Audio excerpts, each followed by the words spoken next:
can go live now.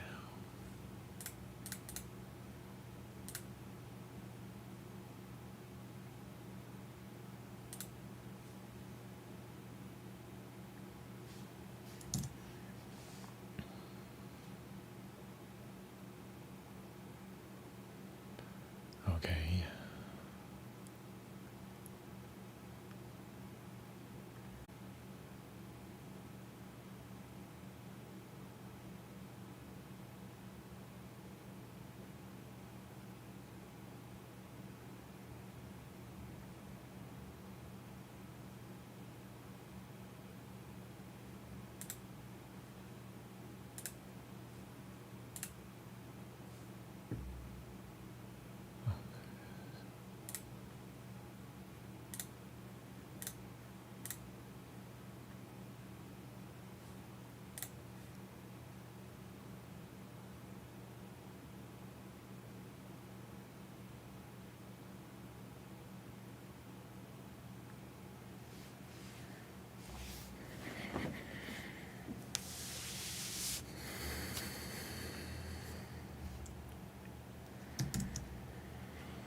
Okay.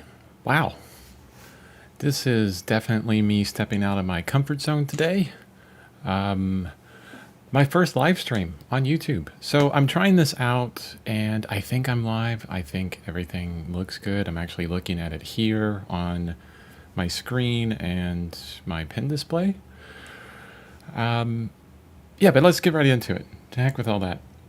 So what I want to do today is, because I do art every single day and I've been doing a lot of digital art, I want to take you through some issues that I'm having with the current piece that I'm working on. Mainly it's a mountain scene that I've done some color comps and some drawings, some value studies, and you can see that on my website, chrisbevan.com, on my daily art area, because I log everything I do every day. It's crazy transparent, right? But I want to take you through some issues I'm having with it and how I'm going to work this out. And it's all based on form because like Craig Mullins has said, Craig Mullins, if you don't know him, he's like the godfather of like digital art. I mean, almost every digital artist looks up to him in some way.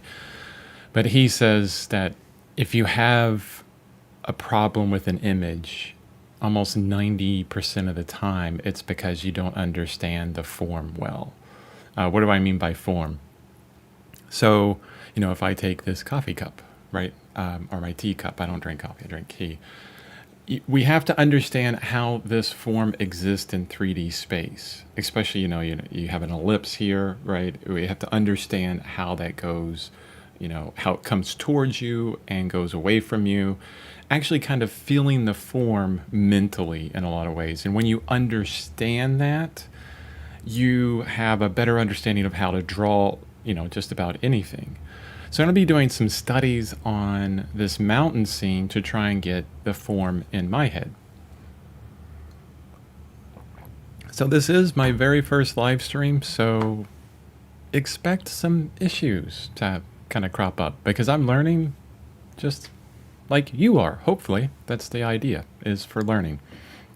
Okay, so let's go to the display. Oh, there's my cover image.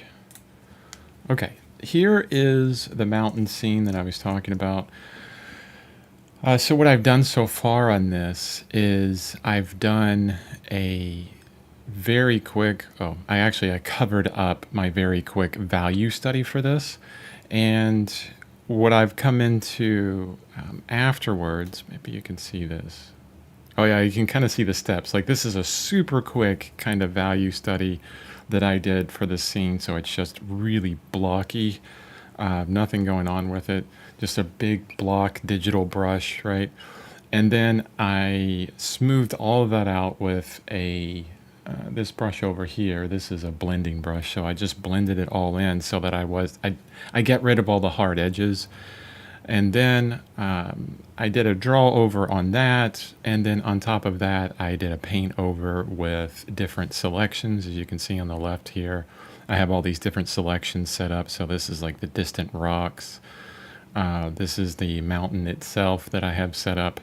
And I would just paint within those selections. So it's kind of like if you're familiar with oil painting, it's more of like a glaze that I do, that I did to kind of get this idea of color.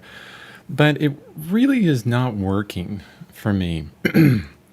It's not working at all because the drawing of this mountain here, so the drawing of this mountain, let me see if I can get a nice color red. So this mountain here, I don't really understand the form well, so the drawing isn't where I want to be. And I really need to understand the form of this mountain in some way so that I can play the light over it correctly, how it actually function in real life. What's important about this is a fake mountain. I've been somewhat influenced by some artist reference I have here. I'll show you what I have.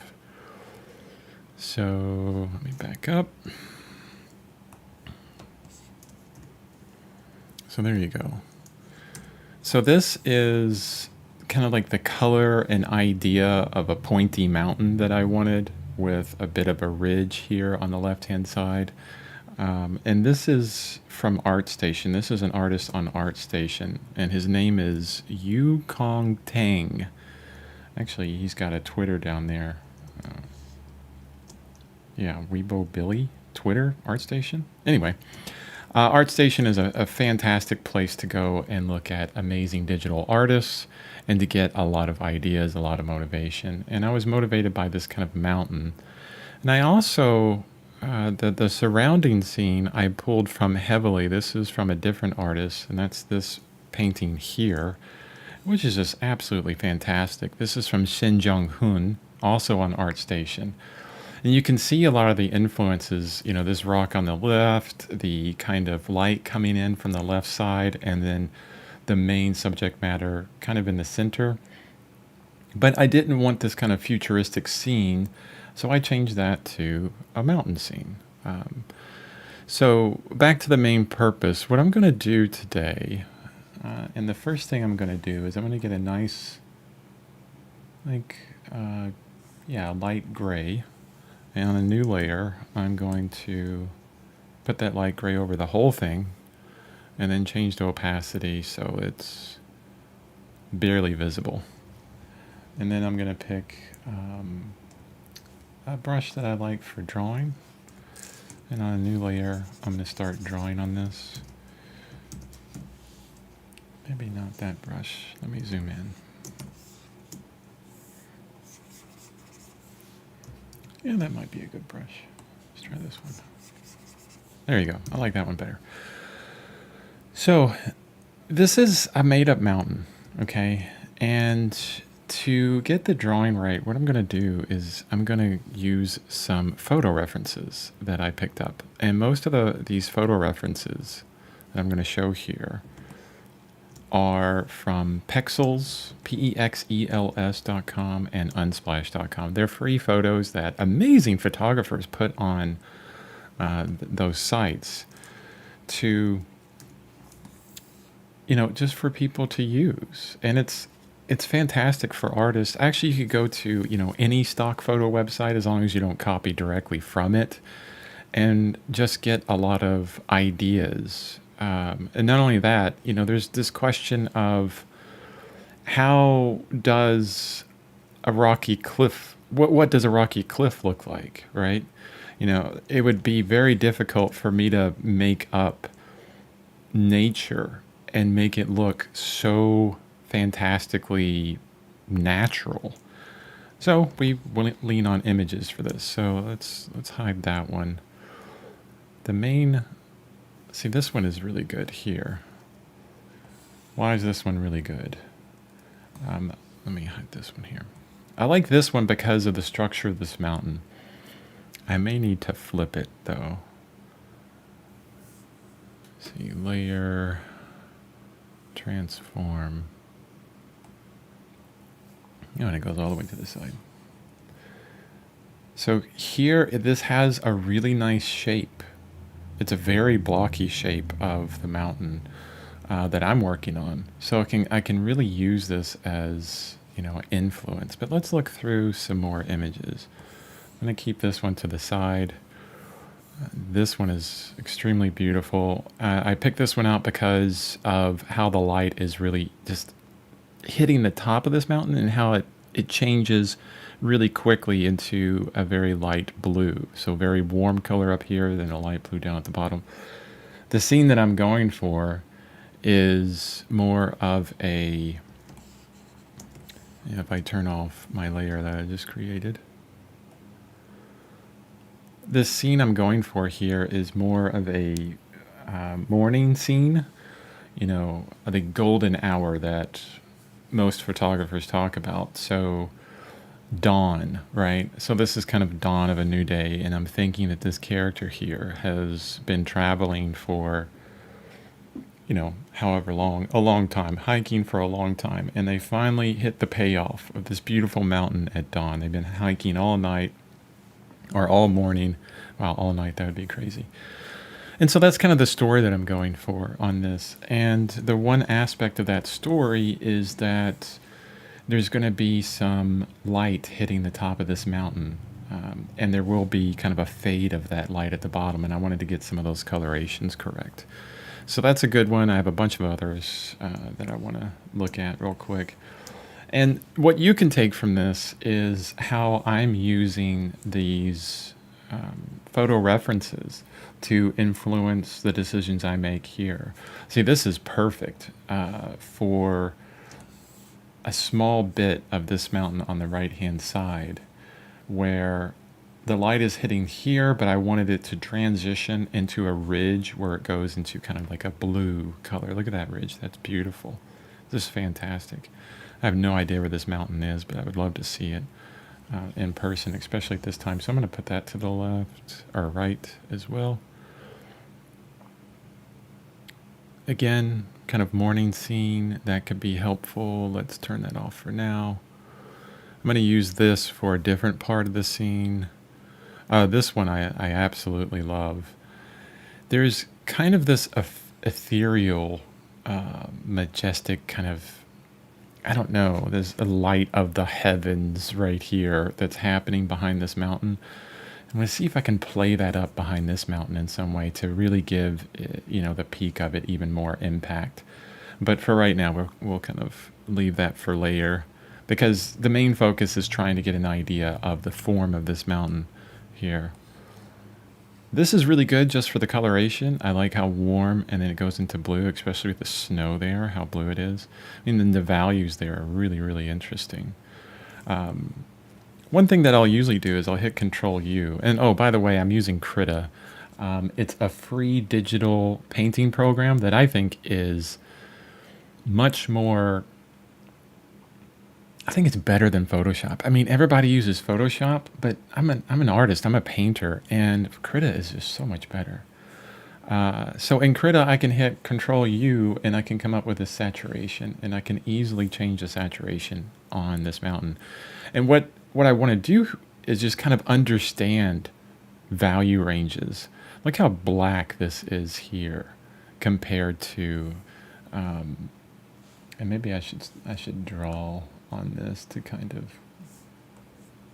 point out where I am, what I'm talking about. Let me see. Yeah, so right, oh, and I can't draw on it. What's going on? Oh, because I have that open. So this mountain over here on the left, I turn it black and white so that, let me turn it off. With all of this color information here, especially with the orange versus the blue, so I got all this blue up here, and then I have this crazy bright orange. It looks super, super bright, but one thing that I know as an artist is when you get these really highly saturated colors, the one thing that is really hard to judge is value. So it's really great in digital media. You can just, Control U, you can drop the value scale down and you can see, oh my gosh, I thought it was brighter than the snow here. But honestly, this bright mountain area where the sun is hitting it is not as brighter than the snow that's in the shadow. You can see a bit of the snow is getting hit by that light, and it's probably got the same value as this part of the top back part of this mountain. So it's interesting really understanding the values there, and how it changes, how your perception of it changes when you change the saturation. Yeah, I'm kind of all over the place today with this, but I love talking about art in general, so hopefully you can take something from it. Whomever is watching, probably not a lot of people is watching, and that's just fine. No worries, because I'm going to be doing this anyways. I'm sitting here every morning doing my artwork, so it's going to happen. Wherever this mountain range is right here, look at this. I can't believe how epic this is. Yeah, that's why I love hiking. Just seeing these epic mountains. It's just fantastic. So I'd like to use this in a different part of the painting. So I'm going to hide that. Let's zoom out again. And I have two that I want to work from to figure out the form of this mountain in the background. So let me see if I can get these out of the way a little bit. Maybe I can make it smaller. Yeah, I don't need these images to be huge.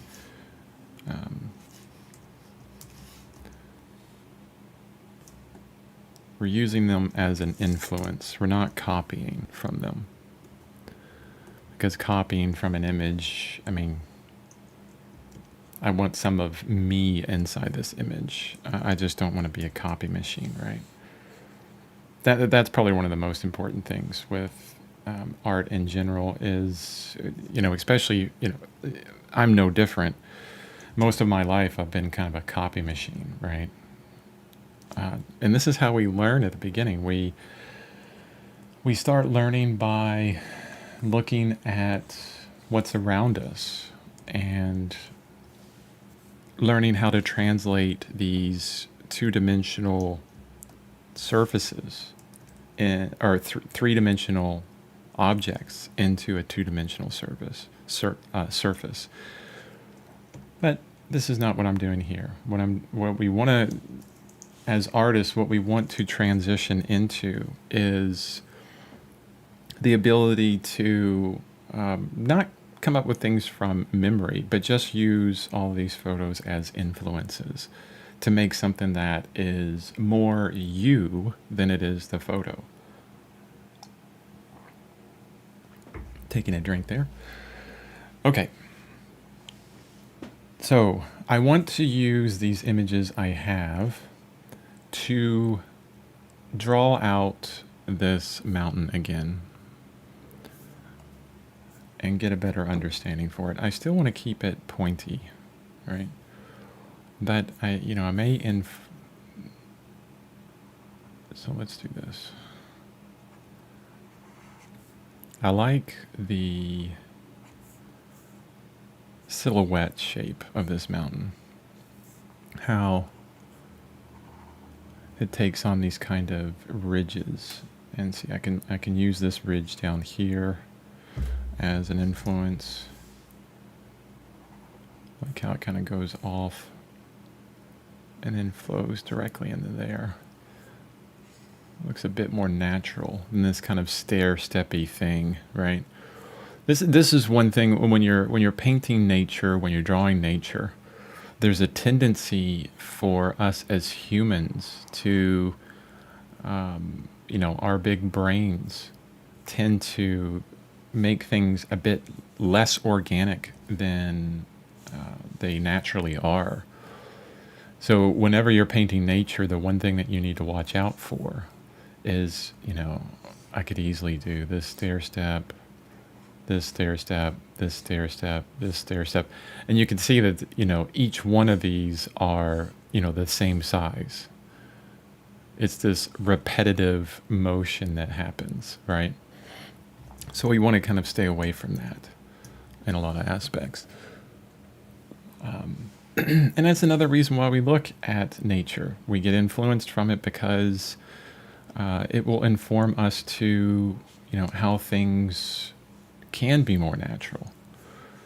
So I really love how this ridge here, it passes behind another one. But I want this one to have some raised peaks to it. Maybe not right there. Let's do this.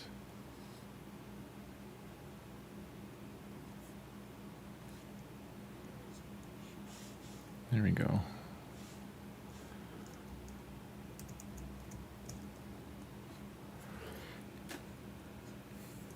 I'm very new to the digital art world. I love it to death because it's so fantastic. It's so accessible. I mean, I have my painting materials set up so that it only takes me like a couple minutes to get set up with my oil painting. But here it's even faster. Like within seconds, I just have a new file open and I'm working. So that ability is actually worth a lot for me. So the picture on the left, I'm going to take that angle of the ridge. So it goes down this way. I don't like that angle. Here, here. I like how it's really facing the viewer. Like we're looking at that ridge straight on. Actually, I need to blow that image up.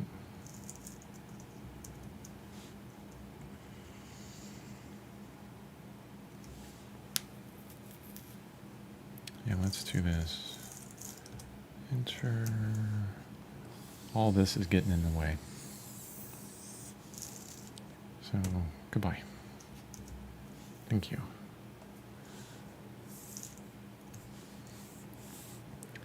So I love how that ridge is kind of... Oh, and see, I didn't notice this. There's this amazing little peak here that happens. It's kind of all to the side. See, that's fantastic. I'm gonna steal that. Reminds me of Austin Kleon's book, Steal Like an Artist. Love that book. If you don't have that book, you would probably love it as well. But basically, the idea is this: copying versus stealing in a lot of ways. When you copy another artist, you're making a carbon copy of exactly what they have done, and that's not what we want to be, right? But you can steal ideas, you can steal principles, right? Because these things are universal. And when you steal, ideas, not ideas as in, Chris is doing this. Well, I guess so, yeah. I mean, Chris is doing this mountain painting of a mountain at dusk. Well, heck yeah, you can steal that idea because you can do a mountain painting at dusk, right? But if you stole exactly the mountain that I'm creating, that would be, plagiarism, right? But the idea of a mountain at dusk, just like I've, was influenced by, these two artists here. I'm not stealing this mountain, but I'm like, oh, I love the coloration. I love the idea. But I'm not copying that mountain straight up, right? I'm getting a ton of layers on here. One thing I love about Krita is this, and Photoshop is different in this, and it's a little bit clunky, in my opinion. I love the ability to just hit one button, and the same brush that I'm on changes to an eraser. So I can draw, I can erase. It's fantastic. That's really interesting how this little shape happens. This is the kind of thing that I would have probably never have come up with on my own. I'm going to dip that down a bit more. And see, when I'm doing this, here's what I'm thinking about. I'm thinking about the light direction. Now the light is coming in probably really low to the horizon because it's dusk, right? So it's going to be blocked by other mountains, other objects, other, you know, Earth surface features, whatever you want to call them. Like, you know, this big chunk of mountain thing over here is going to block a lot of light. And I'm using that as compositional aspects. One of the most interesting thing you can do, or the fun thing you can do, is look at a lot of artists, look at a lot of movies, look at a lot of art in general, and see where their shadow shapes are, and see where they've placed those shadow shapes. And you can see, like, whoa, this, you know, what is actually casting that shadow? I have no idea what's casting that shadow. And, you know, it's this kind of hidden element that they've created. So I'm going to... So the point of me saying that is this is what I'm doing. I want that angle to be different. So the light is coming in from the left. So I'm thinking about these little divots that happen within the mountain range, okay? So this one here, I'm going to drop it down a bit because I want that little piece to be in shadow. If I have light hitting at this angle, this area is going to be in light, this area is going to be in shadow. So I'm creating these kind of little pieces, little places of interest by making sure that, you know, I know where the light's coming through and that I make it happen, you know. Okay. So this is looking really good. I'm really happy with that. I'll have to figure out what's happening in here, how the angles are, because many mountains won't just have like this straight slope all the way down, and it's a little bit boring, right? We need to have some texture within that, some interest. I kind of like how that's playing up down here on the right of this mountain. You probably can't see my brush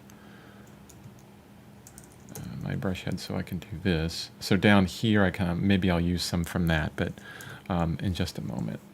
First, I want to pull out this part of the angle of that mountain. So I might be putting a lot more in shadow than I had before. So let's do this.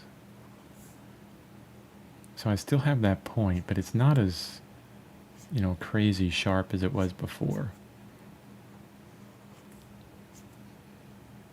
And that's fine. And here.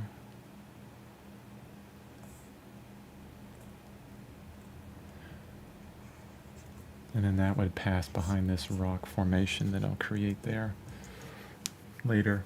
So I'm working back to front, okay? Yeah, so that's going to be changing a lot.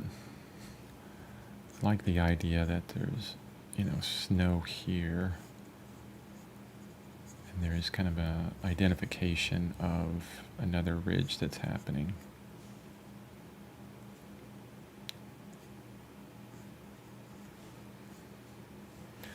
One thing that you can do as an artist that's always helped me, especially if you have trouble with understanding the form of complex shapes, and that is to do cross contours.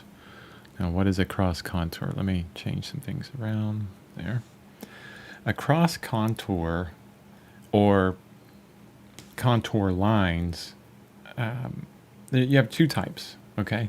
So I'm going to get a better understanding of this mountain through these contours. So from at the very top here, I could draw a contour line that goes straight this way. Okay, kind of boring. There's, you know, it's a perfect slope, right? But if that's the form that you want, that's where the contour line would go. But let's say that I take some ideas from the mountain down there, and maybe there's, you know, this ridge happening inside. Well, that doesn't look right, but give some ideas of it. I'll do a contour and maybe it hits a bump here and then it goes further down. Maybe it slopes there and then it passes behind this and, you know, it goes over in that way and then down and then maybe it hits another bump. And so that gives you kind of an idea of what the slope looks like. So that's a, you know, a contour line. On the surface, a surface contour line. I mean, you also have, you know, the contour lines that go around the outside, but a cross contour line would go across the form. So if the form is generally, you know, vertical like this one is, you would do, you know, the, you know, let's call that the major axis. You would do the minor axis. You know, I'm talking about ellipses here, but it really works in a lot of ways. So, for example, I would think that this would be pretty flat. So let's do a cross contour this way. Let's do a cross contour that way. Up here it gets really flat. This is where it hits the ridge that I created. So it's here, it jumps up, and then goes back down. Right? Let's do this one. So here it passes behind, and then probably begins below, right? And then it goes back that way, and then comes back into the slope, and then goes over here, passes behind this, ends up there, goes back at like this kind of angle. Let me see. And continues maybe over the snow this way, and then continues on back this way. See, that one doesn't work very well. But a lot of those lines can get really confusing. So, but it's a good way to really get an understanding of form, or another way of getting an understanding of form. Another thing you could do, I think I'm going to do right now, is start applying some kind of value ranges to this. So I'm going to create a new layer. I'm going to drop it down below my line layer. And I'm going to start blocking in some big value shapes. So I'll get this brush out. Let me see. Okay, that's going to be super dark. So let's change the opacity of the layer. And let's say that, you know, this is all in shadow. So the whole thing is going to be in shadow.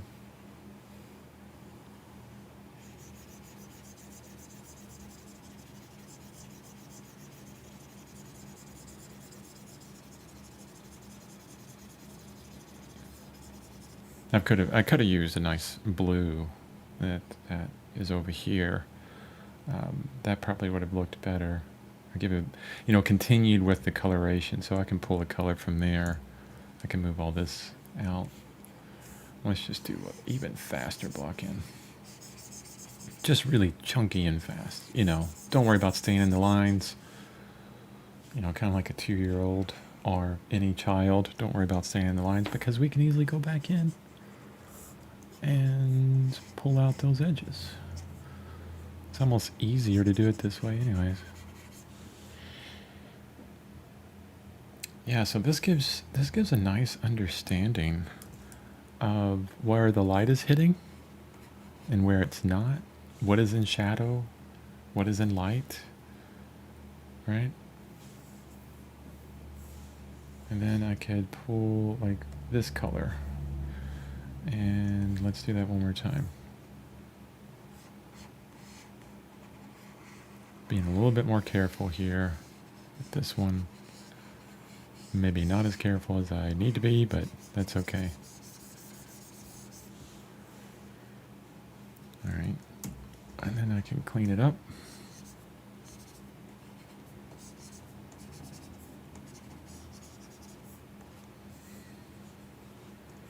Well, I hope that this stream is helpful in some way to whomever's watching, or whoever watches in the future. That's the great thing about YouTube, is it will stay for people to watch. Okay, so I just threw in some shadow and light side to give us an idea of, the general structure of how I've changed this mountain up. So I have a really good understanding, or a much better understanding of how this mountain is going right now than I did previously. Let's go back to my black. But I'm still not there yet. I'm still wanting more interest in this ridge. So what I'm going to try and do is I'm going to use these photos below, and I'm going to focus on the light side of the mountain, and I'm going to see if I can pull out some of this interest here and bring it into this kind of flat area and see what I can come up with. Like right away I'm noticing that I have a point here that is almost exact as that point. How does that look when I pull out? I mean, it's kind of distracting. They're so similar, right?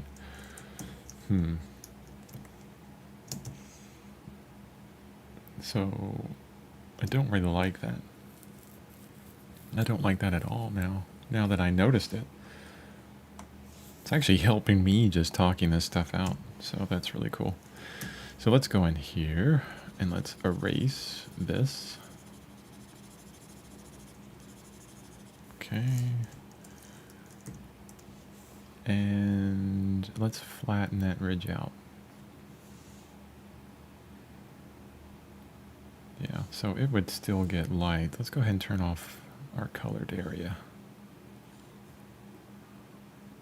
Maybe it has... No, that would still get some light in it.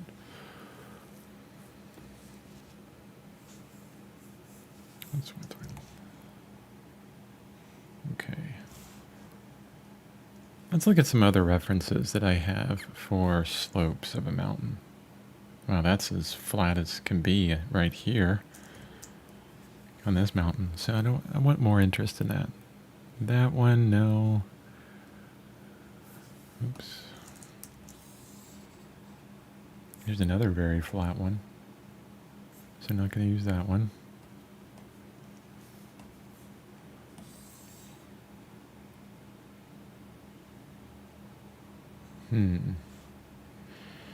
It's interesting how flat a lot of these slopes on mountains are. I didn't realize how flat they are. But it's not what I want still.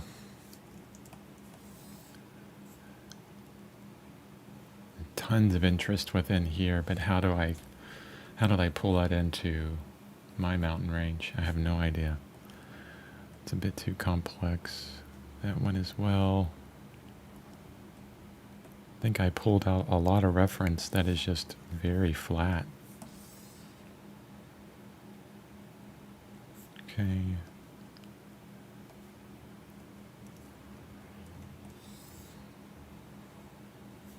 Okay. I think these references I have here are probably going to be the best. Okay, so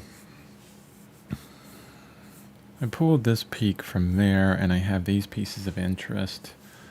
Let's continue that line on here a little bit differently. I want to make this bigger so I can see the details.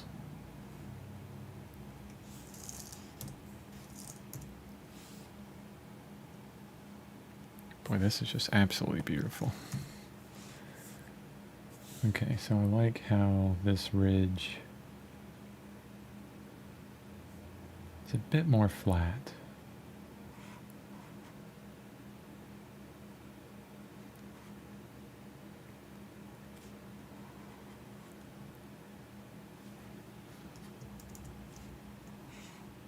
Yep.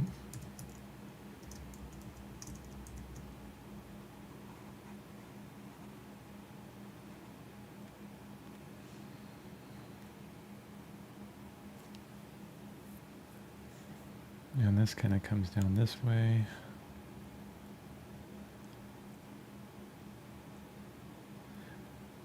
This is that part of live streams that when I watch live streams where everybody, the person doing the live streaming is quiet. And I'm like, tell me what you're doing. Come on. And now I'm realizing that it's not as easy as I would think. So what I'm looking at is this area. Oops, I did not want to move that. I'm looking at this area here and trying to understand this photo and transfer that in some way to my drawing. I guess what I could do, let's do this. Let's insert a layer here, go to a nice bright red and this pencil. And what I can do is do an outline of the image itself. This is, let's zoom in on that. Holy cow, that's really small, Chris. Like, how is anybody going to see that? Things you have to think about when you're live streaming. I'm learning a lot here, guys.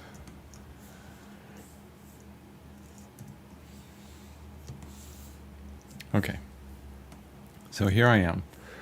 I'm looking at how this ridge functions.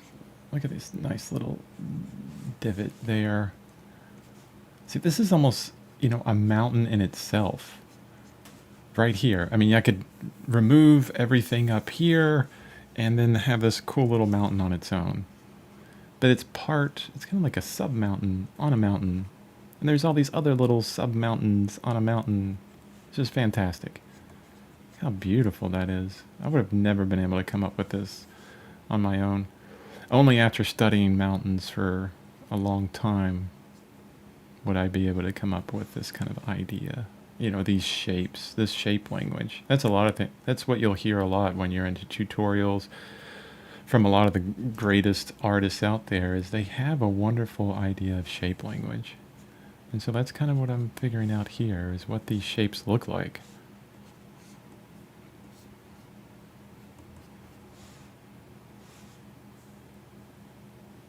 Look at this, how that comes up, goes here. This ridge goes up that way. We have a snowbank there, shadow dip there, and how this shadow is just cut off. I mean, like, where is, the sun must be really low on the horizon, because this area here, I think, is what's causing the cast shadow here, because it's not a ridge, it's a cast shadow. Just fantastic. I mean, I feel like if I just copied this directly, it would be fine. But the one thing that you're doing when you copy directly, and I've learned from my mistakes on this, is you're really kind of stunting your growth in a lot of ways. Because, I mean, copying what you see, transferring what you see from the three-dimensional into the two-dimensional is not easy. And this is the part that many beginning artists struggle with. How can I get that to look like what I see? And that's wonderful at the beginning, but once you get that down, after years of study and practice, mainly practice,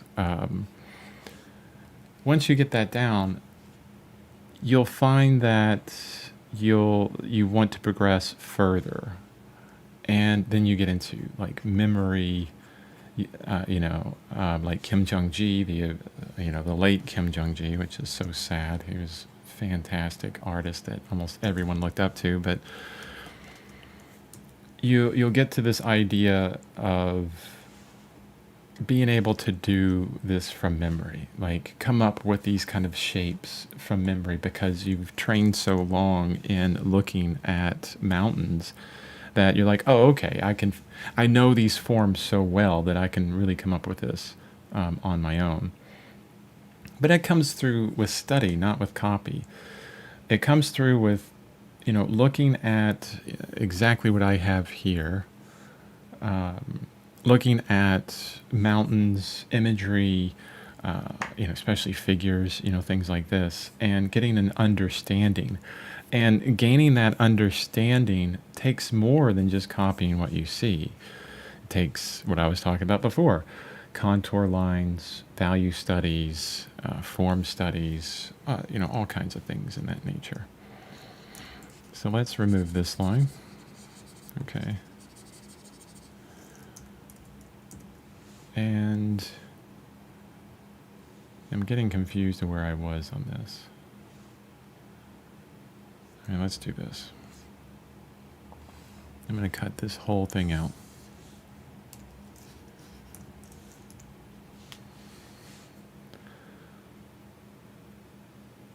Yeah. What I'm looking at here, whoops, I'm still in red.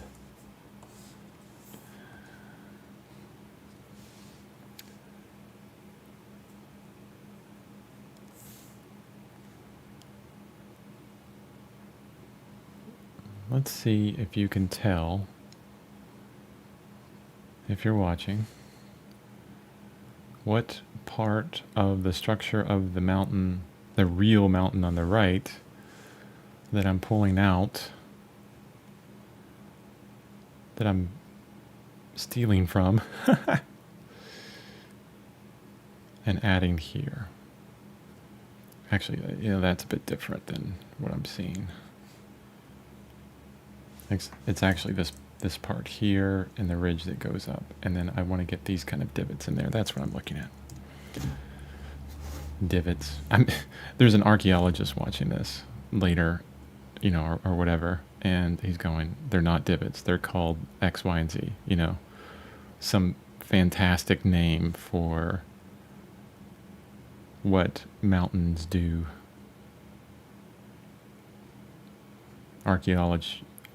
The archaeologist is doing a face palm right now. Wow, that looks like a big jumbled mess, of not understanding. So what I'm going to do is I'm going to color some, or shade in some areas, so I get a better understanding of really the way the form of this rock is running. So it's got a slope on it like this, and that slope continues. Probably,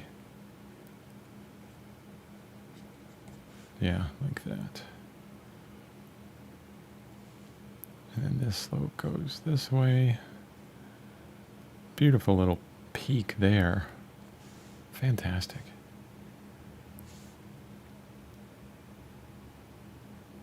Oh, there's this kind of ridge right here that goes up.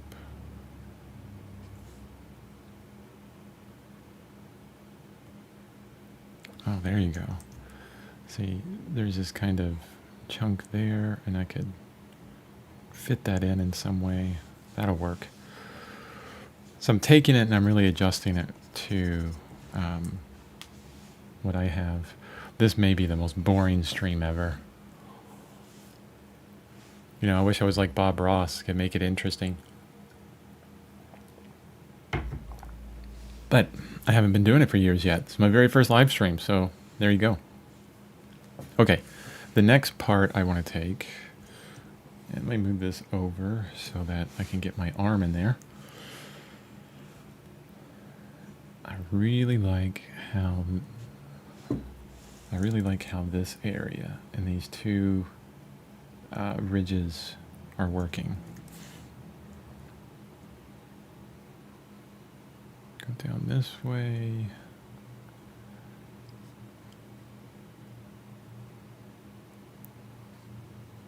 I'm not really copying the lines exactly here. What I'm doing is I'm using it as influence. So I want to make this peak a little bit higher.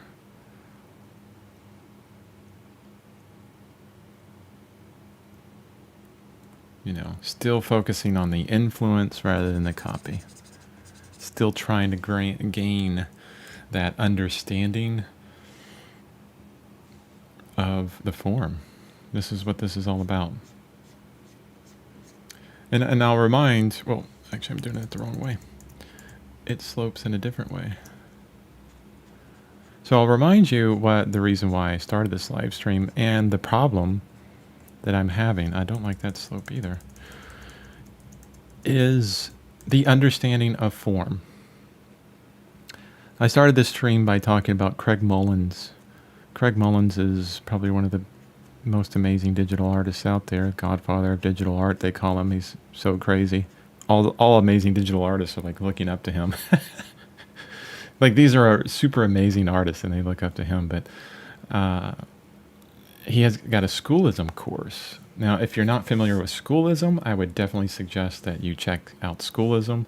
It's created by Bobby Chu, and probably like the best artists are on there. I just was taking a course on schoolism by Nathan Folks, Folwkes.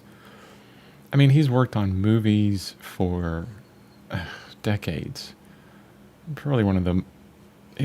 Anyway, amazing digital artists on there. I was learning environmental design on his course. And this is, kind of what I'm learning right here. But check out schoolism, and I'll digress. So the reason why I started this live stream on my daily art day, and oh, by the way, today's daily art day is 3,600. 3,600 days in a row. Oh man, I'm so close to exactly 10 years, guys. 3,650.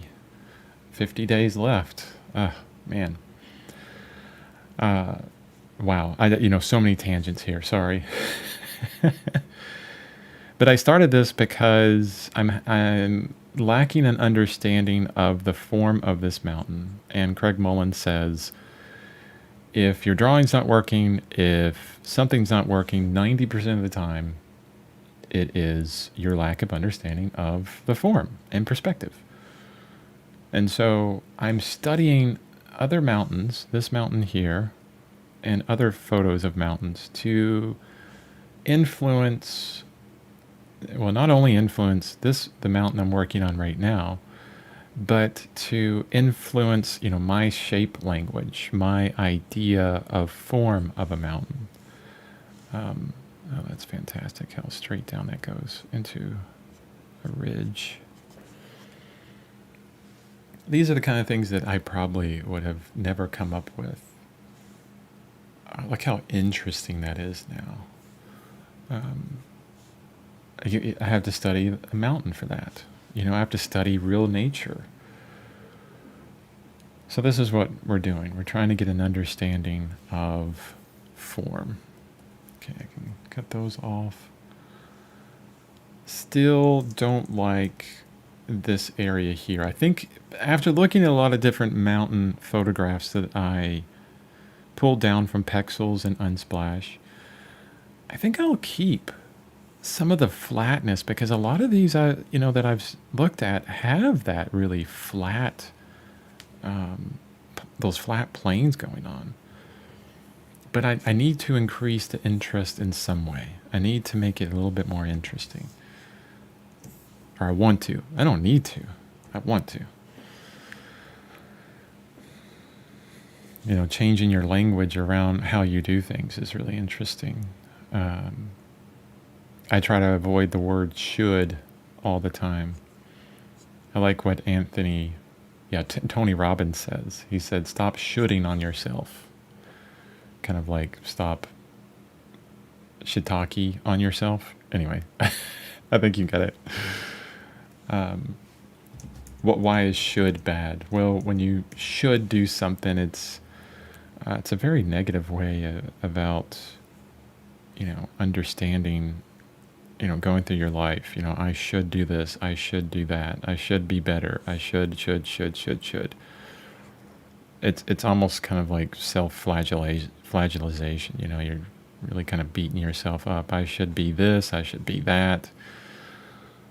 It's like one of the videos that I have going out soon. It's all about, part of it is about this idea of changing your language around things. but being completely and utterly comfortable with who you are right now and understanding that you have, you're at a certain point and you will progress, and having this focus on progress rather than this constant look into what you should be or what you need to do or have to do to be happy. We can we can go, we can continue, we can, and while drawing and talking about psychological stuff, personal development is very difficult. So it's all about goal setting in a lot of ways. As soon as you set a goal, you are instantly unhappy because you've basically defined, what you're not. Now, goals are great, but at the same time, you have to release your attachment to it, and have this understanding that you are where you are right now and you can progress into a better version of yourself through consistent progress. So that's why should could be bad, because it's this understanding of this is where I am not at the moment. And really kind of changing your language around should and shouldn't. A good way to really think about it is to think, oh, yay, I get to do this. I get to do art every day, rather than saying something like, oh, I should be doing my art today. You can make it a bit more fun and say, I get to do art today. That's awesome. I can show up every single day and I can just paint and draw, make little progress every single day and get better. So I'm trying to find parts and pieces of this mountain that I would like to pull into this area here, this kind of blank area. I kind of have this kind of structure set up there right now. And I might continue with that. I'm looking down here at this area and it looks very similar. So I might get some influence from there. And my arm is covering it up, so maybe that continues up. This slides directly down. And I like how these ridges are constantly pointing towards you in some way. And then it kind of just fades into the mountain there. It's so beautiful. It's interesting how it's like casting a shadow on itself. So yeah, that would cast an interesting shadow this way.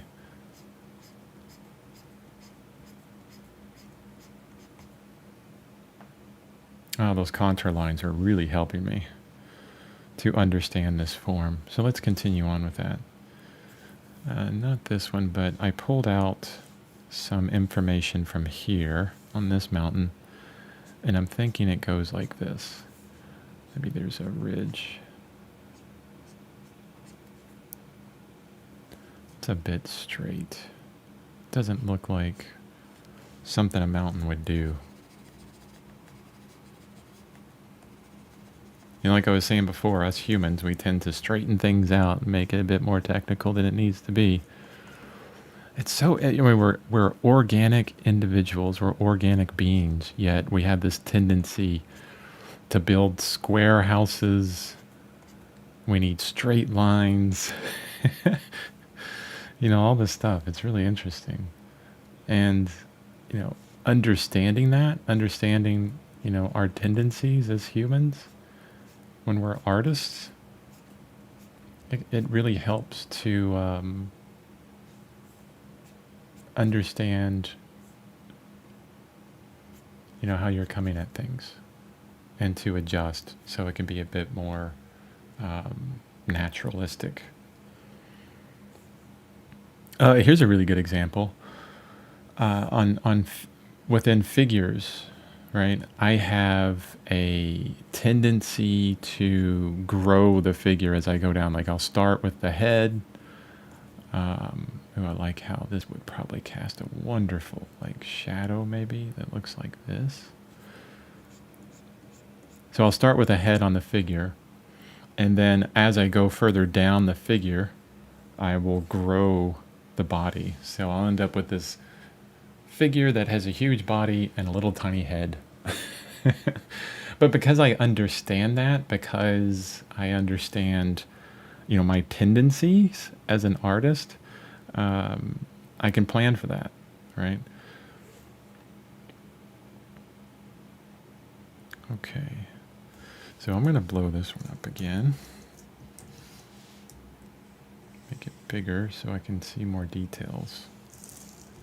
Enter, go back to my brush. And originally I was looking at, I'll need to create another layer so I can show you what I'm looking at. So I was looking at this ridge here, okay, how it kind of comes down. And I really stole it here. So this is the same one. Goes down this way, and then that's where I stopped. I didn't do the same thing. But I think I'm going to pull from it a bit more. I go back to my drawing layer, and I'm going to erase this part of it.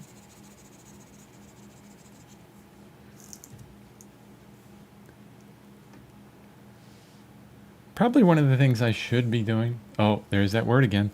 One of the things that would best help me as a live streamer. See how I changed that up? Or where I can improve as a live streaming channel, maybe, is to ask questions from the audience. I think I got 2 viewers on here right now. That's actually fantastic. Hey guys. Hopefully this is interesting and not completely boring. But yeah, let me know in the comments. I'm pretty sure the community comments are working and all that. Let me know if this is helpful. If you have any questions or anything, that would be interesting. I could definitely stop and answer questions. I enjoy helping people. This is what my YouTube channel is all about, is helping. I'm actually going to rethink this whole area here.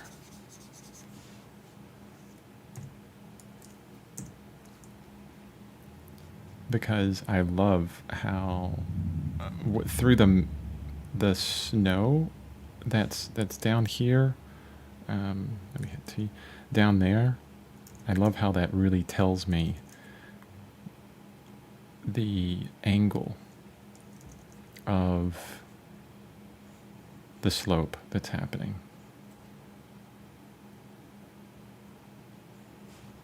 Oh, and then it just really just kind of jumps off that way. We got snow that's happening here, and then I think it looks like there's another little peak that's happening. Let's see if we can attach it to that, and then bring this peak up, and then now that will go off behind. This one is like this nice little slope. Man, I could do this all day. If I didn't have a normal job, but I don't know why I always say that, but if I didn't have a day job, it's like when people say your real job, right? This understanding that like art stuff is not real. Yet there's millions and millions of artists out there that are making tons of money and being amazing artists, right? Especially in the movie industry. But basically, if I didn't have that other job, the job that pays all the bills, which I'm super grateful for. Thank you. If any of my coworkers or bosses are watching this. But it would be, if I didn't have the job that pays all the bills, I'd probably be drawing and painting all day and trying to help artists be better versions of themselves, whatever that may be.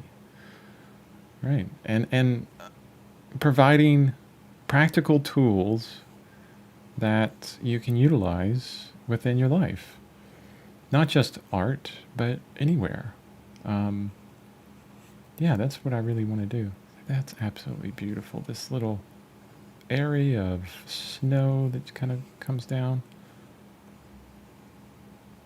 It was really interesting about these mountains here is, um,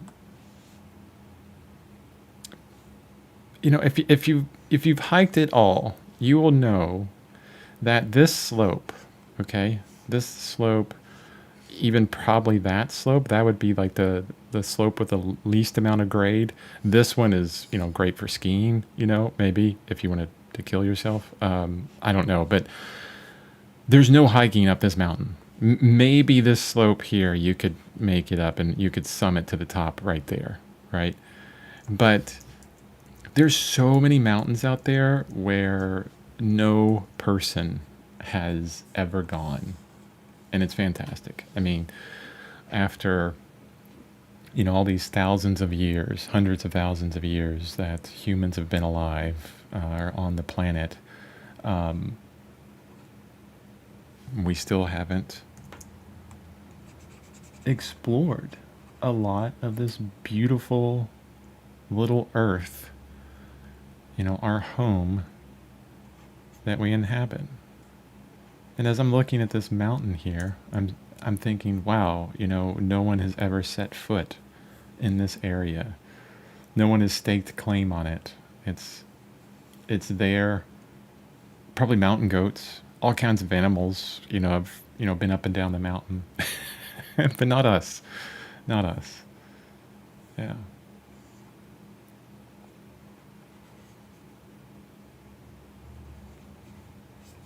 There we go. All right, let's look at what we got. Probably could have zoomed in and out more on this so I get a better understanding of, what I'm drawing. But I didn't. So we'll figure it out now. Let me change the overlay so that I see more of the mountain. Oh, I love that. I don't know about you guys, but I think it's really, really amazing. But let's progress. We need to be critical of our artwork. When I say critical, what I mean is love what you're doing, but also look at where it can improve all the time. Okay? I think the biggest improvement that can happen with this, because I need to figure out this slope here, and this might be one of those things. This area here might be one of those things where I can use some smoke or cloud, or mist in the morning to cover up. That I don't need to have too much detail everywhere, but the one thing I don't like about it is this kind of like line that just chops off there. Let's look at where I was influenced with that. Yeah, I was influenced within this area here. So I was looking at that. Let me zoom in. Yeah, I was looking at how this goes up here and then comes down. Let me back that up. So here, here, here, here, here. But it doesn't really do that now, does it? It goes this way into another peak. But this is a ridge that goes up. That is the contour of the ridge. This goes down that way. See, there's so much more interest in there that I left out. That's okay. We'll see if we can improve on this area.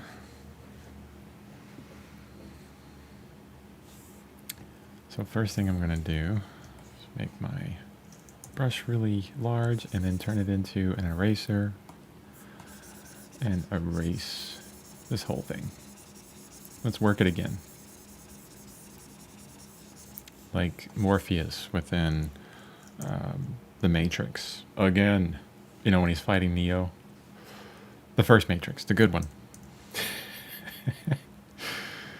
Okay. He says again, and that's, you know, we're going to be teaching ourselves here. So again, again, again. Start again. It's like meditation. If you meditate, I meditate. I try to meditate all the time. I've been into production mode so much that I haven't been meditating very often. But if you meditate, the idea isn't stopping all your thoughts, but the main idea is to start again, over and over again. Bring back to focus. You know, focus on something, and then your brain will inevitably take you into a nice little journey down some other place. And then you say, oh, well, that's cool. Thanks for that. I'm going to go back to what I was focusing on before. Again. I'm going to do it again and again and again. Training to focus. I like how that kind of goes in. Actually, like that.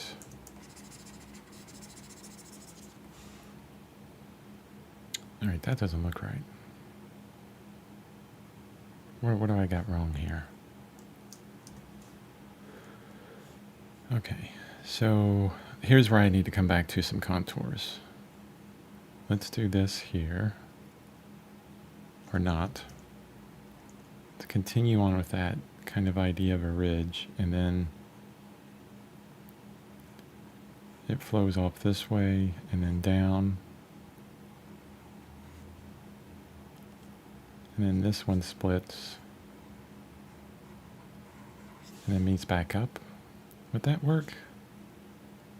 Let's see. Let's do some contours on it.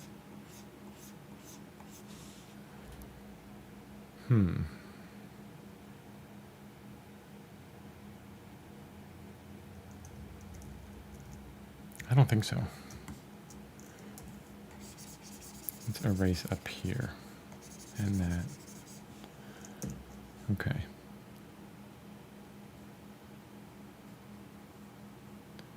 So this here, this kind of peaked area, maybe it comes this way and then we split off. So the ridge kind of falls away. And this is doing this. Yeah, that kind of slope that way. So this is connected.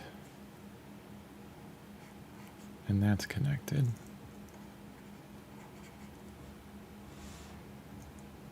I'm really making up stuff here. And so it's taxing my brain. That means I'm learning.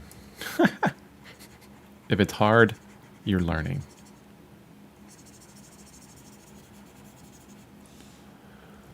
Okay. Now,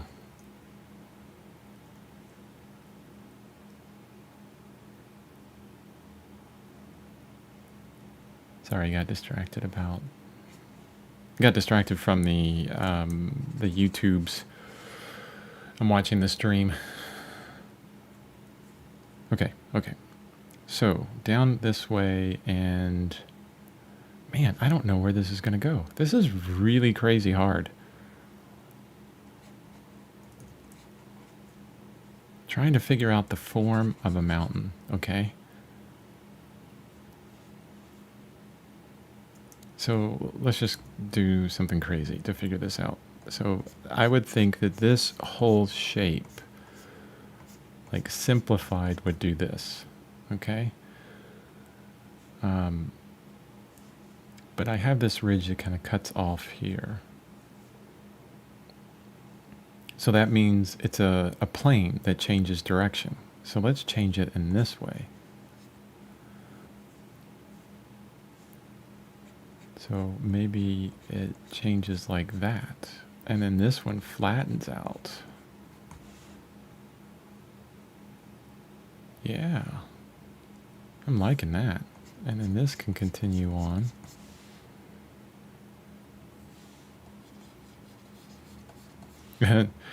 This looks kind of weird because I'm working on a mountain drawing back here. Then I got this big mountain shape, and So people come to the stream right now are probably like, what the heck is going on here? This guy doesn't know what he's doing. Yeah, you would be somewhat correct on that. I really don't know exactly. Well, no, in general terms, I know what I'm trying to accomplish. But this is all part of, learning.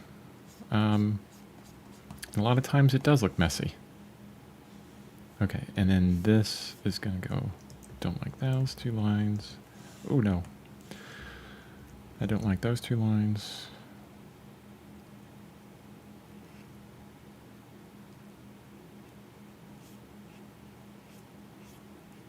It's actually going to kind of curve down. Yeah.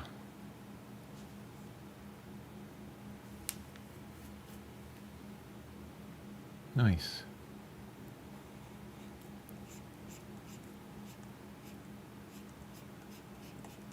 All right, let's hide these two back up and see what we got.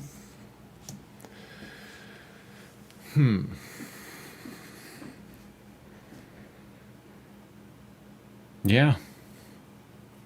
I mean, I think we're there. Let's put some color in. Some value. And yeah, like really play around with it. So I can delete that.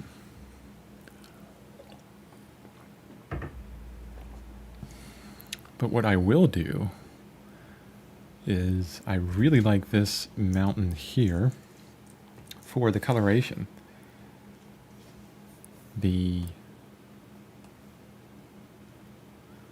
blues and, well, at least the very blue color on the side and the warm color everywhere else. Yeah, this is a good painting brush. Okay. So I got a nice, it's kind of it's a very saturated blue actually. I mean, it's interesting when I do some sampling here. If you're looking at my color wheel on the right hand side, the center is perfect gray, right? It's just black and white. And as you go out, it's more saturated. So we're in the blues, we're like kind of a medium saturation of color. And then the value is right in the center, so 50%, which is interesting. So this gives you a whole idea of everything color related. I mean, I absolutely love it. And I thought this would be much less saturated, so closer to gray, so like right around in there. But no, it's pretty saturated. I wonder how saturated it is way down here. Oh, look at that. See, this is actually, a part of color that's really interesting that I've learned over the years. And I think my stream is dying right now. I don't know, the internet connection may be terrible. Sorry if there's a problem. We'll keep going. Hopefully it'll fix itself. I'm not sure what's going on.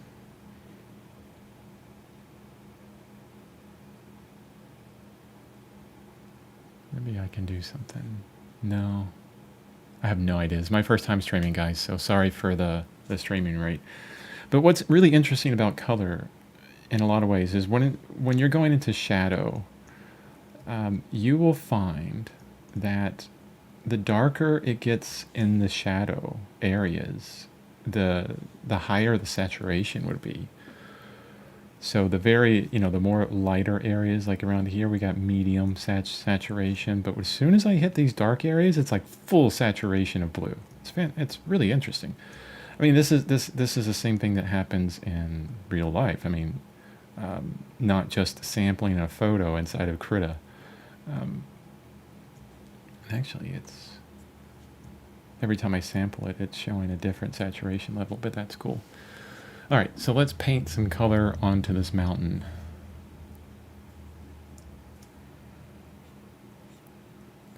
I'm going for the shadow shapes first. And I have a certain brush on, so the more I go over what I've already painted, the darker it gets. This isn't going to get super dark because of the color that I've chosen. So I know all of this, I can just outline this whole area is going to be in shadow.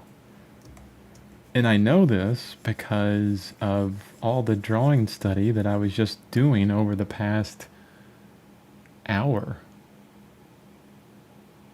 Yeah, hour and 10 minutes of trying to get an understanding of form of this mountain. That's where I was lacking with this mountain. That's where it was not working, is I didn't understand the form. But now that I've done that long of study on it, I know what is in shadow and what's not. And I believe as well that I'm going to put... No, I don't think I'm going to put this in shadow here. No, not that. That's going to be in light. That'll be in light. But what I will put in shadow is this little area here and here. This is in shadow. And say that's in shadow as well. So I'm adding in a bunch of shadow shapes. This is my favorite right there. Little cast shadow from a peak. Let me zoom in so you can see this. Oh, it looks like the stream health got better, so that's good. I guess that's part of the game, right? Stream dies a little bit. Everybody's waking up because for me it's 7 o'clock. Oh wow, I've been doing this for a while. Got up early every morning, do my artwork, get my artwork done. But everybody's waking up and they're using the internet, so maybe the stream isn't going to do as well. And so this is going to be in shadow. This will be in shadow because of a cast shadow. That's a ridge in shadow. And honestly, I could just take this all the way down here. And this part as well. I need to change the nib on my stylus because it's making that scratching sound, which is kind of annoying. Oh, let's back it up.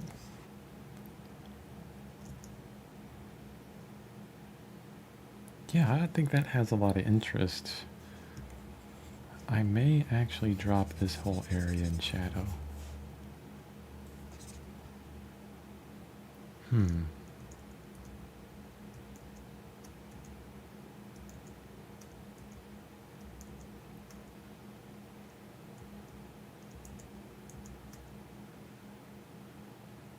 Yeah, I'll keep it in shadow. I have this tendency to be too perfect with these things. There's a wonderful video by Sycra, S-Y-C-R-A, on YouTube about iterative drawing, or just working iteratively. And the whole idea is, well, actually, that's a little bit different than here, but what I'm talking about is just not focusing on perfection at all and understanding that, it's going to suck at first. You're not going to be the greatest artist in the world, right? Definitely not. I know I'm not. And just living with the imperfections of your work in the beginning, and just really understanding, okay, this isn't the greatest, but I'm working at it. I'll get better. I just need to keep working at it. And, putting in the reps, right? As they say, put in the reps and you'll get better.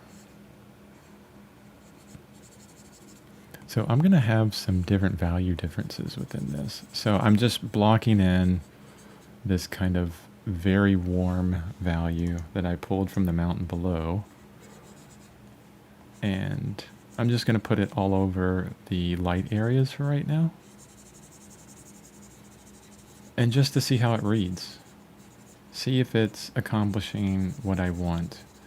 Because I know that there's going to be a lot of, variation within the values. Oops.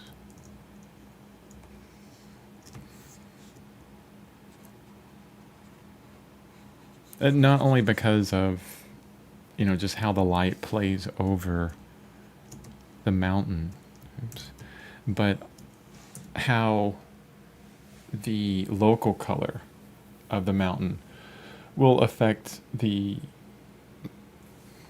value coloration. For example, I mean, you look at this mountain down here, right? And it's, let me go to, so it's really bright up here, and it's getting the same light as this ridge down here, but this ridge is darker because the local value is darker. We got snow versus rock, so obviously it's going to be darker. Well, not obviously, but you know, pointing that thing out. So it's not always just shadows and cast shadows. You're going to get a lot of local value that changes your, a lot of local colors that change your value.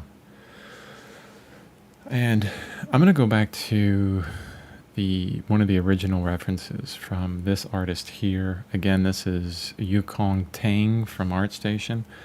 And this was kind of the original source where I was influenced by.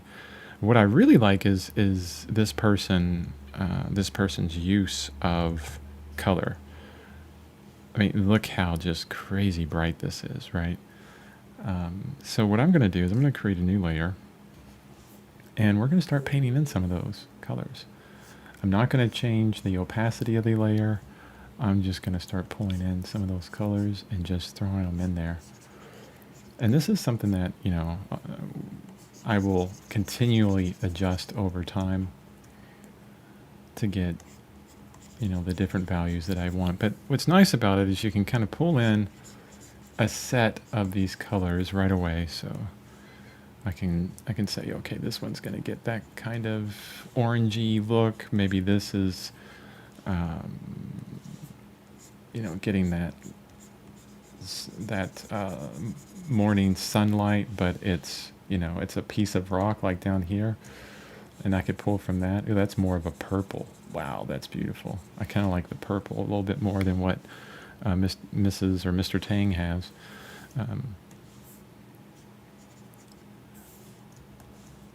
You know, what's really nice about the piece on the left is the gradation from this really bright yellow warm color up top, and then it gets much more saturated and closer to red as you go down.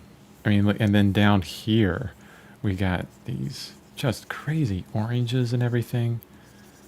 I mean, and that would be, you know, all along the bottom in some way, because the intensity of the sun is hitting the top of this mountain. You know, imagine the sun is coming up, so the very top of the mountain is going to get hit first, right? And it'll probably be this orange color, but as the sun goes up, the intensity will grow here, but it will gradually kind of change into a less intense yellow, right? That's what I love about that. That's what I'm pulling from it, and that's what I'm going to try and keep within my mountain. And I'm not actually caring too much about this. Maybe I should right now. Maybe I should really, you know, focus on the coloration here.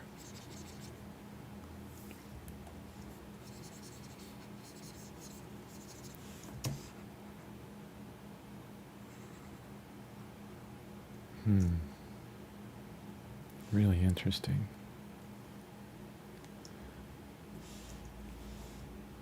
This is kind of the odd man out in the color right here.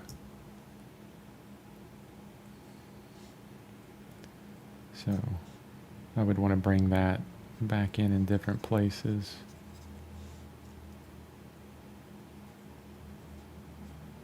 Now that would be a good place for it. So that's all rock there.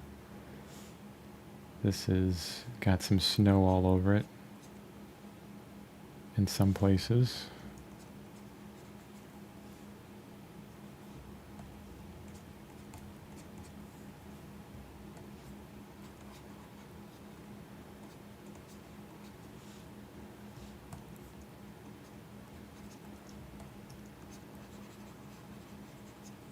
I just thought, you know, being a person on YouTube that's trying to grow a YouTube audience, And, learning as you go, one of the things that I just remembered that I know that people do with live streams is they kind of announce the live stream beforehand. They don't just start a live stream. I didn't announce anything. I mean, because this is my first time ever doing this. So, I didn't want to announce it. I wanted to learn and fail here on my own. And if so, people come in, thank you so much. I'm glad you're here. Ask me some questions. Oh, I see Zeus Tattoo Art said, great. Thank you, Zeus. Wonderful name. Actually, what's interesting is my business partner, our previous business partner, Josh, really great friend, Josh Johnson. I think Josh J blog, joshj.blog. We meet like all the time. He's amazing, but he's a tattoo artist. Look at his work. He's really good. We always talk about the tattoos that he's got going on and what's going on in his shop and everything. And hopefully, Zeus, if you're still there, what I'm doing can help you with tattoos in some way. Not sure. The one thing I know about tattoos is that it's, a completely different understanding from, painting and drawing on, flat surfaces. From talking and discussing tattoos and everything with Josh, so many areas, or so many just different complexities that you have to deal with when you're tattooing on skin. Not only does it move, but the person moves, and depending on where the skin is on the body, it could be, really difficult in some ways. I mean, I don't know. I never tattoo, but I mean, just tremendously harder than. I mean, that's not even. That's not even taking on the understanding that the design that you create has to conform to some kind of cylinder kind of shape, maybe on an arm or something like that. So when you design a tattoo, you have to think about that three-dimensional shape. Like, how is this going to wrap in some way? So I look at some of his designs and they're just like crazy distorted, but he knows from experience that once it wraps around an arm or an ankle or something, that it's going to look really great.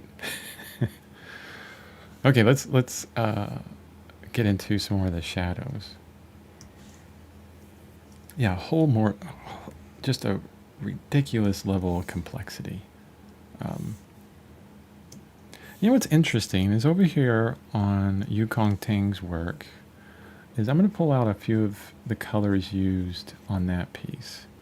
So these blues, which I think are blue, but if I do a color, I mean, it's very gray.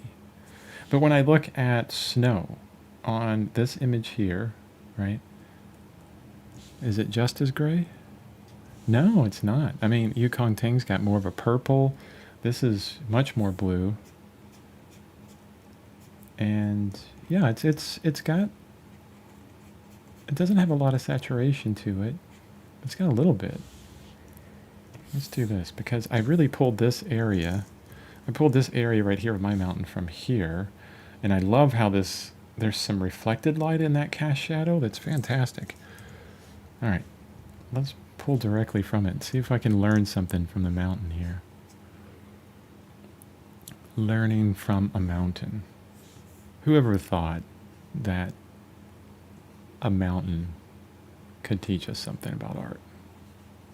I mean, heck, all of nature is going to be teaching us about art, right? Oh, look at the pink there that I'm pulling out. That's amazing. I'm going to take my drawing layer and I'm going to fade it out a bit so I can focus more on the color and change that opacity.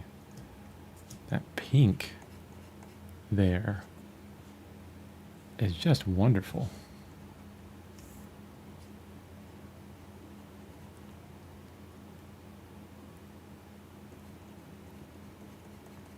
Wow, that's just on fire there. That's just fantastic. I love it.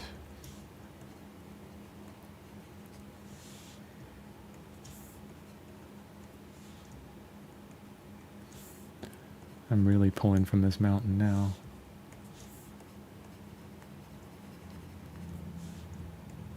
Just really getting this nice gradation of blue to this kind of pink color.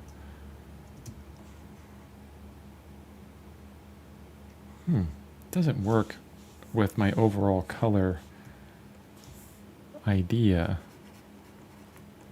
I would have to play that pink up in multiple places on the mountain in order for it to really kind of be a cohesive part of the image.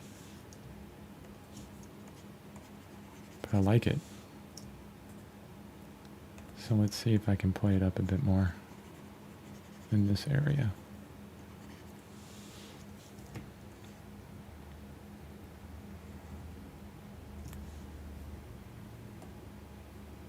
Still want less opacity on my drawing layer. There we go. Much better.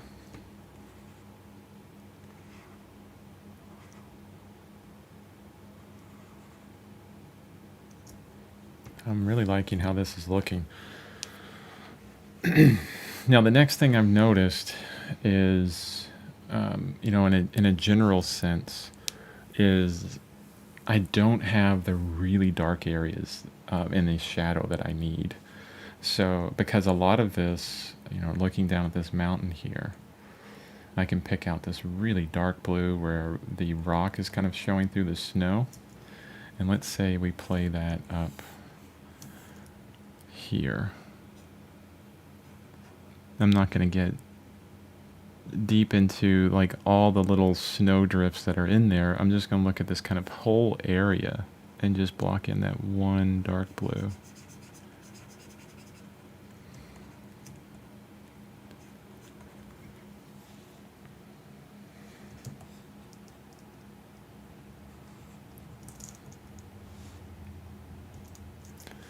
Wow, that's really dark. I mean, it just kind of overshadows everything, doesn't it? It's almost too dark, I think. Let's pull it back. Actually, I'll Control Z, Control Z, Control Z. It was sometimes when I'm painting on, you know, doing oil paintings, I'm thinking, boy, Control Z would work really well right now. Just a nice undo. Give me an undo button, please. But no, oil painting's not like that. You learn from your mistakes right away. Right away, it will tell you, that's wrong. Do it over.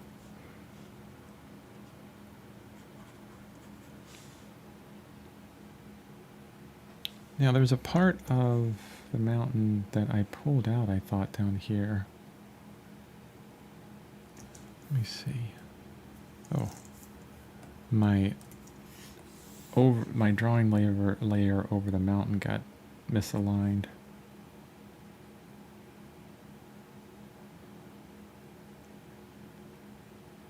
Huh. Okay. I see what's going on now. Because I don't think I pulled the structure from that part.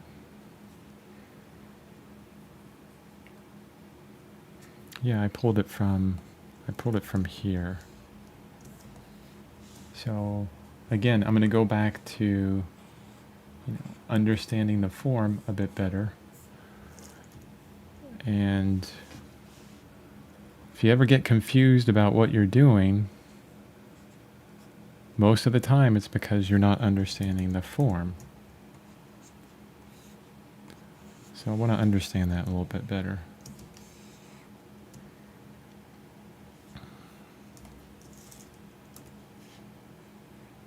And I wonder how tedious this is getting.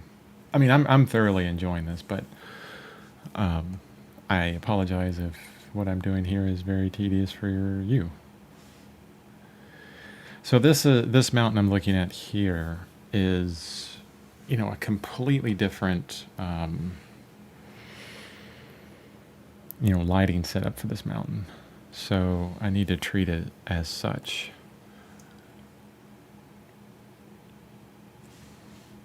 What does that mean? That means that when I go into adding this lighter area, which I need to kind of take this back, I need to treat it with the lighting scenario that the form gave it, the form that I built it on, right? So I was trying to cast light on this area just like it was on, you know, a different well, on a different surface. But what I'm looking at is this front plane will get light, but so will this whole area here. But the problem is, you know, I'm not understanding this transition. So let's see if we can get an understanding of it. Well, I know for a fact what I want here is this is going to get hit by light. Okay. This is going to get some light. I put it in shadow, and it's kind of like a darker light because maybe it's rock or whatever. But, you know, I can select that down there. Ooh, it's more of a purple. Yeah, let's do it like that. Probably a bit too dark. There you go.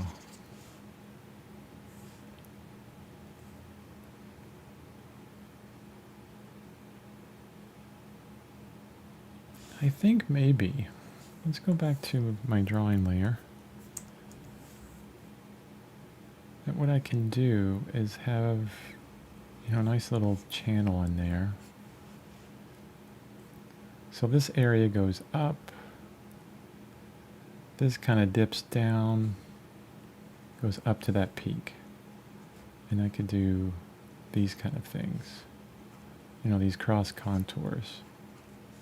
That I tend to go back to all the time, these cross contours, and that will give me, you know, a really good understanding of this form.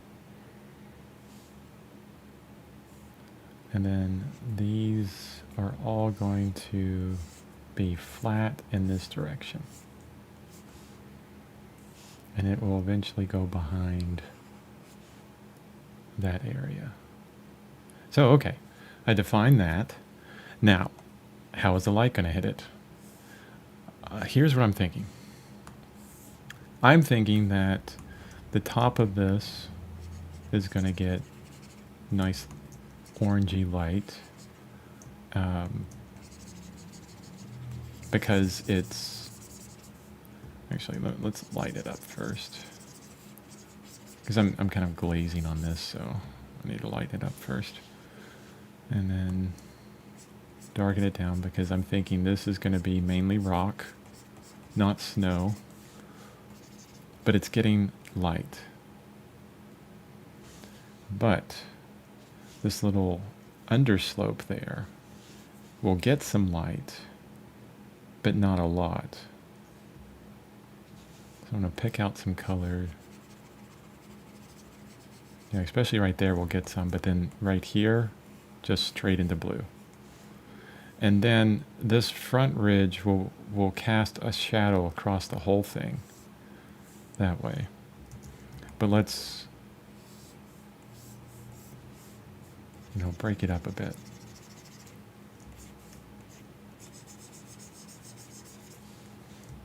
We can bring it down to blue down here.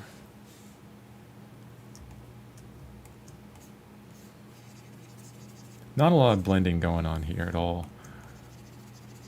Blending is kind of like icing on the cake, right? We don't need to do it right now. Oh, I like that. I like the transition of color. It's probably not completely accurate because that won't cast a shadow that far.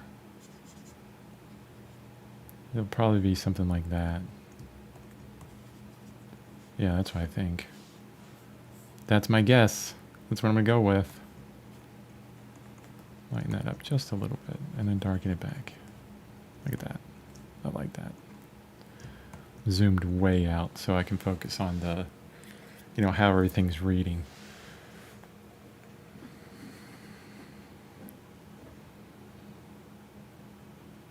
Yeah.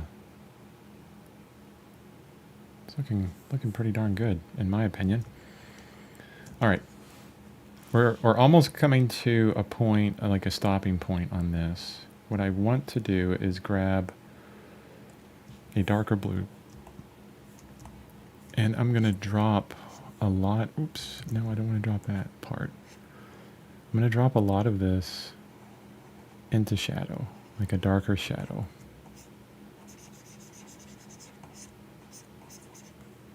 I keep covering up that area.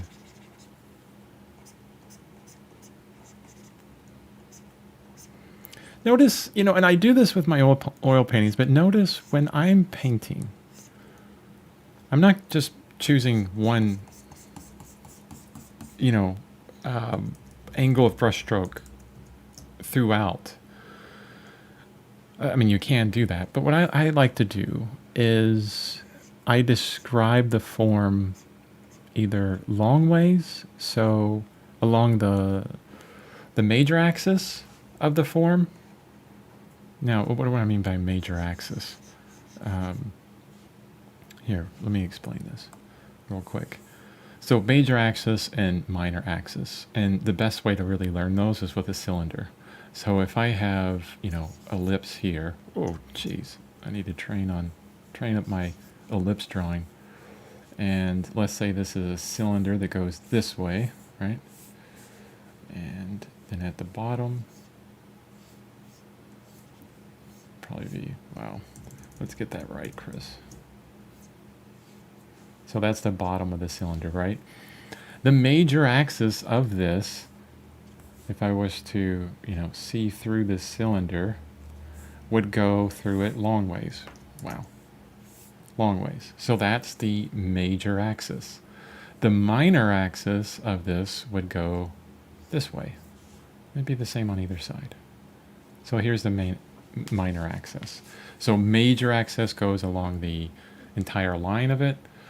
The minor axis goes across, like a cross form. So if I wanted to shade something on the major axis, I would go this way. Okay? So that's along the major axis. So for this mountain on the left side, it's got this shape right here. I'm calling this the major axis. That's what I'm looking at there. Okay? Now, if I wanted to, paint along the minor axis, which is it cross contour, it would be this way, right? Maybe I would paint it like that, and then there, so it would be along the minor axis. So that's what I mean by major and minor axis.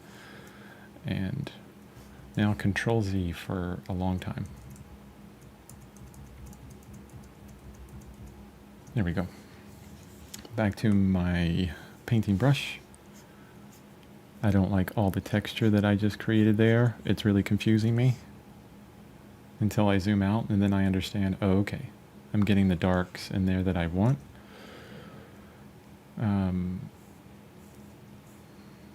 Let's do this.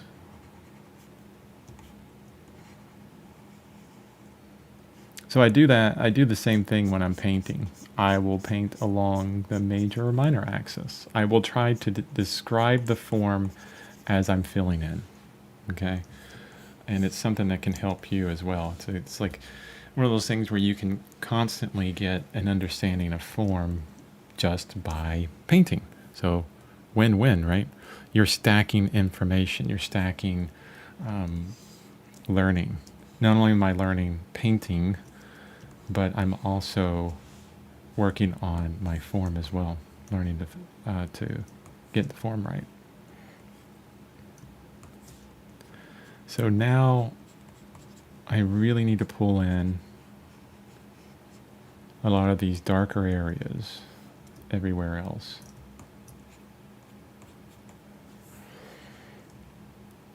And this is just so simple right now. It's taken me forever to get this far. But I think it's really just part of the process.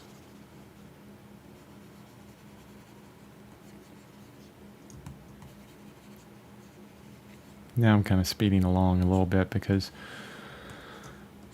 yeah, I've been doing this stream for almost 2 hours now, but I've been up, planning for this for an hour beforehand. So I can feel my energy is kind of dying a bit. I need to break and get some tea and breakfast. All right. So, kind of at a stopping point now for this. I think, well, I've definitely achieved my goal for the day, which was to get a better understanding of the form of this mountain. I'm going to group these layers, and then I'm going to hide them. So that's where I was before on the mountain. Not a really good understanding of the form that's happening here. It's just kind of all over the place. And then this is what I ended up with. I really feel kind of like all of the depth and everything that's happening within this mountain. Of course, there's a lot of improvement that can happen within it. But yeah, I think it's a successful stream. And with that, let's see. Let me get back to me. Yeah, thanks for watching the stream, everybody who was on here. Thanks for the one comment, Zeus. I appreciate that. Hope you do well with your tattoo art. Hopefully this was helpful. Check out my channel for all my other videos. Basically, I do videos on practical tools to help artists within personal development. I always like to tell people that, my purpose here is to help you with everything that is the other side of art. So you have instruction on one side, and this is where you see most channels and courses and everything, how to draw, value, color, shape, form, all that kind of stuff. But my channel is based on the other half of art, which is how to create an art habit, how to manage time, how to keep your motivation high, because it doesn't matter how great you are at art if you don't show up every single day, or if you don't show up consistently and do it, it doesn't really matter. You could be the best artist in the world, but if you don't actually paint, it doesn't matter. So my channel is to try and help you continue going, right? Continue showing up every single day. Well, anyway, that's my ramble, my spiel. Hopefully you enjoyed the stream. Yeah, and let me know if you have any comments or, yeah. Thanks a lot. Appreciate it. Have a great week. Bye-bye.